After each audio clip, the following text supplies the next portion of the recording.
saya Ailiana Verena. Hari ini saya akan menjelaskan poster dari kelompok kami. Kelompok kami mengusung tema urgensi identitas nasional Indonesia. Identitas nasional itu apa sih? Identitas nasional adalah karakteristik atau ciri dari suatu bangsa itu sendiri. Pada poster kami terdapat bendera merah putih. Pada bendera merah terdapat burung Garuda, 5 lambang Pancasila, dan juga Bhinneka Tunggal Ika. Terdapat juga peta negara Indonesia sendiri, dengan 9 identitas nasional yang tersebar di seluruh wilayah Indonesia. Pada bendera putih, terdapat tulisan identitas dengan banyak budaya Indonesia yang ada di dalamnya. Terdapat tari kecak, tari pereng, lompat batu nias, candi Borobudur, sampai dengan batik yang menjadi salah satu ikon Indonesia yang dikenal oleh dunia. Identitas nasional pertama yang akan saya jelaskan adalah lagu kebangsaan Indonesia, yakni lagu Indonesia Raya. Lagu ini diciptakan oleh W.R. Supratman atau Wage Rudolf Supratman pada tanggal 28 Oktober tahun 1928. Lagu ini melambangkan mengenai kesatuan Indonesia setelah dipecah-pecah oleh Hindia Belanda menjadi beberapa wilayah. Lagu ini ditulis oleh W.R. Supratman setelah ia membaca surat kabar mengenai pihak-pihak yang menantang para ahli musik Indonesia untuk menciptakan lagu kebangsaan untuk negara tercinta kami, yakni negara Indonesia.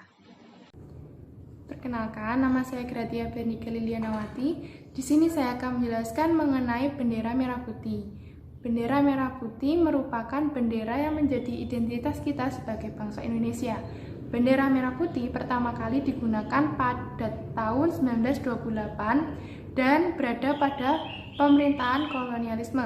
Walaupun pada awalnya sempat ditolak dan dilarang, tetapi pada akhirnya bisa secara resmi digunakan pada tanggal 17 Agustus 1945 dan dijahit secara langsung oleh Ibu Fatmawati dan menggunakan dasar desain bendera Majapahit.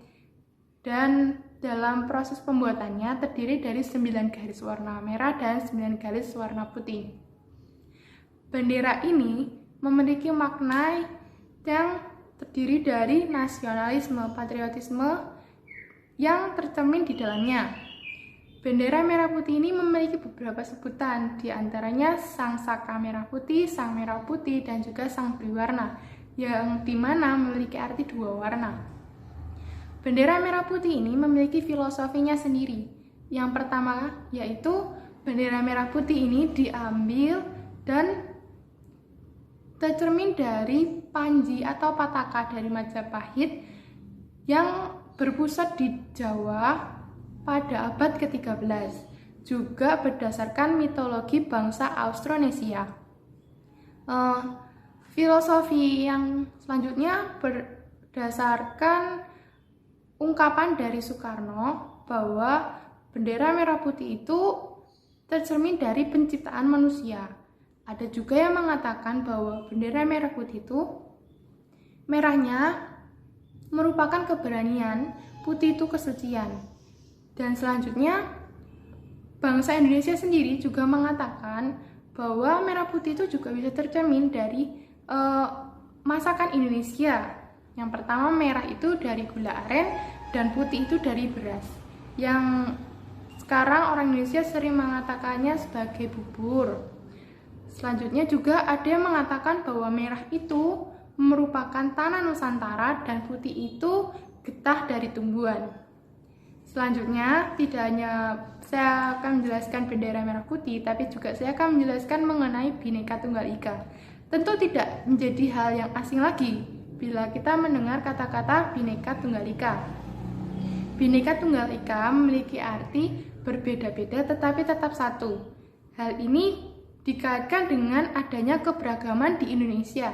Di Indonesia dikenal dengan keberagamannya, terutama budaya, suku, etnis, agama, dan Indonesia diharapkan bisa bersatu dari adanya keberagaman tersebut. Bhinneka Tunggal Ika ini memiliki filosofinya tersendiri. Bhinneka Tunggal Ika ini merupakan bahasa Sanskerta dari kitab Sutasoma yang dikarang oleh Empu Tantular. Dan dalam kitab ini Bhinneka Tunggal Ika ditulis dengan bahasa Jawa kuno dengan menggunakan aksara Bali. Tepatnya pada pupu 139 bait yang ke-15. Bila diartikan satu persatu, Bhinneka itu artinya beraneka ragam. Tunggal itu satu dan ika memiliki arti itu.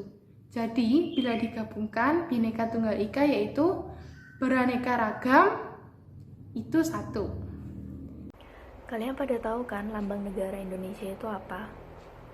Nah, lambang negara Indonesia itu adalah burung Garuda. Terus, kenapa harus burung Garuda yang dipilih? Kenapa bukan burung lainnya? Kenapa bukan burung elang atau binatang lain? Ada sedikit cerita di balik terbentuknya atau terpilihnya burung Garuda sebagai lambang negara Indonesia. Ceritanya dimulai dari setelah Perang Kemerdekaan Indonesia sekitar tahun 1945 sampai dengan 1949, di mana waktu itu Belanda mengakui kedaulatan kemerdekaan Indonesia, dan pada saat itu pemimpin Indonesia itu menyadari bahwa mereka itu membutuhkan lambang negara untuk Indonesia. Nah, dari situ pada tanggal 10 Januari 1950 dibentuklah sebuah panitia yang dipimpin oleh Menteri Negara Sonder Portofolio Sultan Hamid II untuk menyeleksi usulan rancangan lambang negara untuk dipilih dan diajukan kepada pemerintah. Saat itu dilakukan sebuah sayembara untuk rancangan lambang negara. Lalu terpilihlah dua rancangan terbaik, yaitu milik karya Sultan Hamid II dan karya dari Muhammad Yamin. Pada proses selanjutnya yang terpilih adalah karya dari Sultan Hamid II. Kenapa milik Muhammad Yamin ditolak? Karena dia menyertakan bentuk matahari sebagai pengaruh dari Jepang begitu. Jadi karya Muhammad Yamin ditolak oleh pemerintah dan DPR. Sehingga Sultan Hamid II kemudian mengajukan rancangan gambar yang baru yang telah disempurnakan berdasarkan aspirasi-aspirasi yang berkembang saat itu. Kemudian Presiden Soekarno mengumumkan kepada khalayak umum lambang negara Indonesia pertama kalinya di Hotel Des Indes Jakarta pada 15 Februari 1950. Garuda Pancasila adalah burung Garuda yang kita kenal saat ini. Dulu sejarahnya adalah kendaraan Wisnu yang menyerupai burung elang Raja Wali. Nah, Garuda ini digunakan sebagai lambang negara untuk menggambarkan bahwa Indonesia itu adalah bangsa yang besar dan bangsa yang kuat. Nah, warna keemasan pada burung Garuda itu melambangkan keagungan dan kejayaan. Garuda sendiri memiliki paruh, sayap, ekor, dan cakar yang melambangkan kekuatan dan tenaga pembangunan. Jumlah burung Garuda Pancasila sendiri juga melambangkan Hari Proklamasi Kemerdekaan Indonesia pada tanggal 17 Agustus 1945, di mana 17 adalah 17 helai bulu pada masing-masing sayap, 8 bulan Agustus, 8 helai pada ekor, 1945, 19 helai bulu di bawah perisai, dan 45 bulu di bawah leher. Nah, itu adalah penjelasan singkat saya mengenai terpilihnya burung Garuda sebagai lambang negara. Nah, kemudian saya akan menjelaskan lagi mengenai mengapa bahasa persatuan kita adalah bahasa Indonesia. Bahkan di Sumpah Pemuda ditulis waktu itu adalah bahasa Indonesia adalah bahasa pemersatu bangsa. Terus ada pertanyaan, kenapa kalian bilang begitu? Loh, kan wajar-wajar aja sih bahasa Indonesia itu bahasa pemersatu bangsa. Kan kita kenal bahasa Indonesia itu bahasa yang umum. Nah, tapi tunggu dulu, kita flashback dulu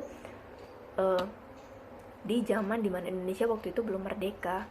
Nah, waktu itu masih berbentuk Nusantara yang merupakan daerah kepulauan Asia Tenggara di bawah administrasi Belanda dengan nama Hindia Belanda waktu itu. Sementara jika dilihat dari jumlah penutur bahasa mayoritas di daerah Nusantara, bisa dikatakan itu bahasa Jawa adalah bahasa yang paling banyak digunakan mayoritas dari penduduk Nusantara. Terus kenapa nggak bahasa Jawa aja yang dipilih? Nah, para perintis perjuangan Indonesia itu sudah menyadari bahwa prinsip untuk mempersatukan keanekaragaman itu bukan sekedar mengikuti mayoritas, tapi Boleh jadi pada saat itu penutur bahasa Jawa adalah mayoritas penduduk sebagaimana penduduk di Pulau Jawa yang paling banyak jumlahnya. Tapi apakah benar pertimbangan sesederhana itu tujuan utama untuk mempersatukan berbagai suku bangsa yang berbeda-beda ini bisa tercapai?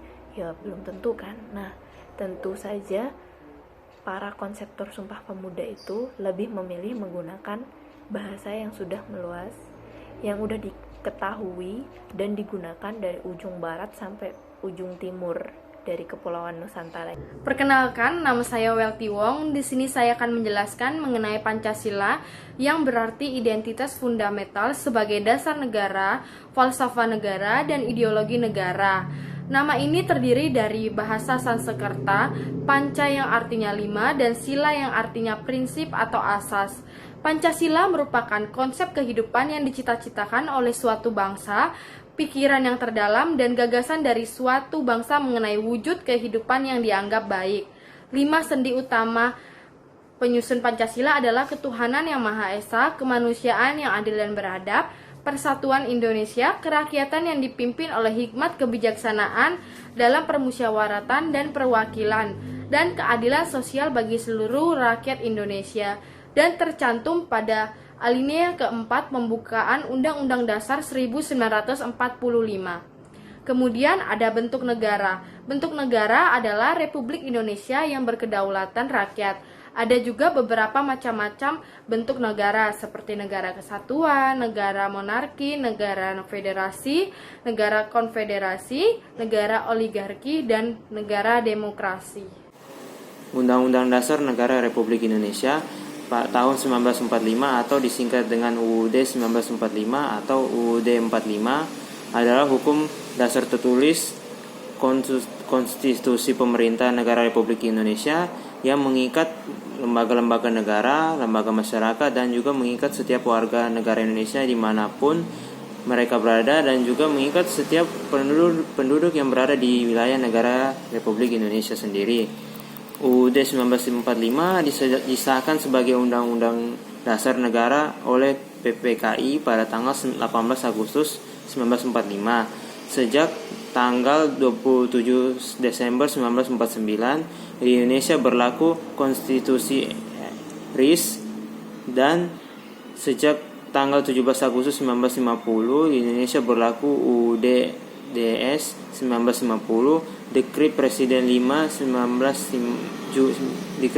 5 Juli 1959 kembali memperlakukan UUD 1945 dengan dikukuhkan secara aklamasi oleh DPR pada tanggal 22 Juli 1959. Pada kurun waktu tahun 1999 sampai 2002, UUD 1945 mengalami 4 kali perubahan atau amandemen yang mengubah susunan lembaga-lembaga dalam sistem ketenagaraan Republik Indonesia. Pada sejarahnya sejarah singkat atau sejarah awalnya, pada tanggal 22 Juni 1945, 38 anggota BPUPKI membentuk panitia 9 yang terdiri dari 9 orang untuk merancang Piagam Jakarta yang akan menjadi naskah pembukaan UUD 1945. Setelah dihilangkannya anak kalimat dengan kewajiban menjalankan syariah Islam bagi pemeluk-pemeluknya, maka naskah Piagam Jakarta menjadi naskah pembukaan UUD 1945 yang akan disahkan pada tanggal 18 Agustus 1945 oleh Panitia Persiapan Kemerdekaan Indonesia atau dalam kurung PPKI. Pengesahan UUD 1945 dikukuhkan oleh Komite Nasional Indonesia Pusat atau KNIP yang bersidang pada tanggal 29 Agustus 1945. Naskah rancangan UUD 1945 Indonesia disusun pada masa sidang kedua Badan Penyelidik Usaha Persiapan Kemerdekaan atau dalam kurung BPUPKI. Nama badan ini tanpa kata Indonesia karena hanya diperuntuk untuk tanah Jawa saja. Di Sumatera ada BPUPKI untuk Sumatera. Masa sidang kedua tanggal 10 Juli 1945, tanggal 18 Agustus 1845 PPKI mengesahkan UUD sebagai Undang-Undang Dasar Republik Indonesia.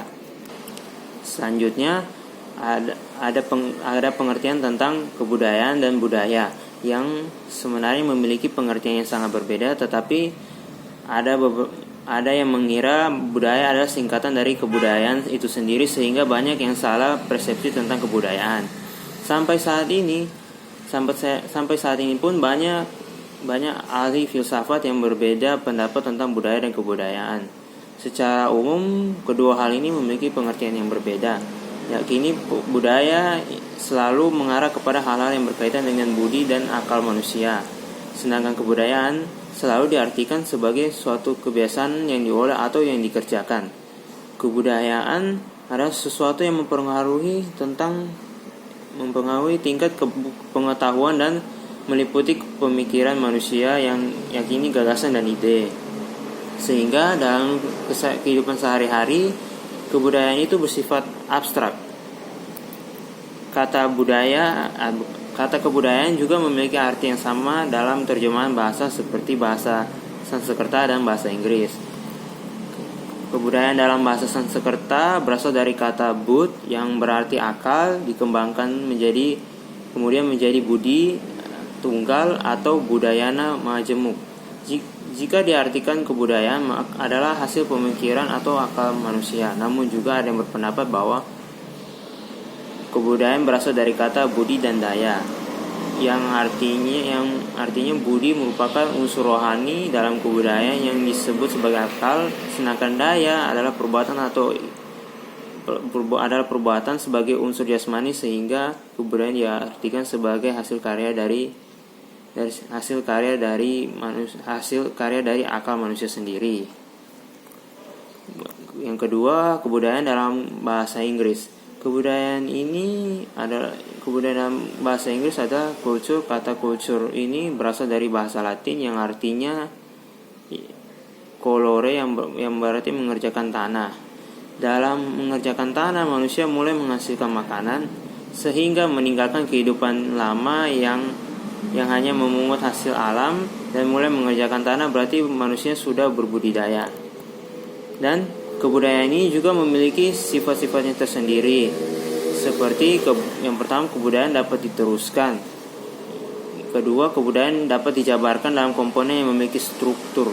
Yang ketiga, kebudayaan mempunyai nilai-nilai tersendiri. Keempat, kebudayaan dapat dibagikan atau bisa dibilang kita berbagi pengertian tentang budaya yang kita miliki kepada orang lain. Yang kelima, kebudayaan bersifat statis dan dinamis. Terima kasih.